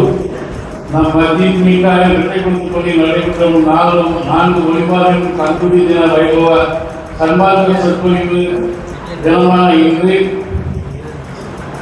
கோலாலம் மௌலவி ஹாஜ் ஆஃபீல் ஹெச் அஹமது அப்துல் ராணி மாவன் மகள்வி அவர்களால் வித்திரியாத மின்னா பயணம் என்ற தலைப்பில் சன்மார்க்க சொற்பொழிவு இங்கே நடைபெற்றது. அல்ஹம்துலில்லாஹ். இன்ஷா அல்லாஹ் நாளை இரவு 8:45 மணி அளவில் நாம் மஸ்ஜித் மதரசாவின் ஆசிரியர் மௌலவி ஹாஃபிஸ் முகமது துல்பிகர் அலி மகள்வி அவர்களும் நம் மாதியூசி மதரசா முதல்வர் அல்ஹாஃபிஸ் முகமது ஹசன் அலி ரஹீமி அவர்கள் மஸ்ஜித் மீகா இமாம் அவர்கள் இரண்டு நபர்களுடைய இரண்டு இமாம் ஆலிம்களுடைய சொற்பொழிவு நடைபெறும். அனைவரும் முன்கூட்டியே அவர்கள் கலந்து சிறப்பித்து நற்பை நடைபெறுகிறோம். இன்ஷா அல்லாஹ் கந்தூரி வைபவம் ஞாயிற்றுக்கிழமை காலையில் ஞாயிற்றுக்கிழமை அசருக்கு பிறகு மௌலூது செய்வோம். மகரிபுக்கு பிறகு திக்ர் மஜ்லிஸ் இஷாவுக்கு பிறகு சன்மார்க்க சொற்பொழிவு நடைபெறும். அஸ்ஸலாமு அலைக்கும் வரஹ்மத்துல்லாஹி வபரகாத்துஹு.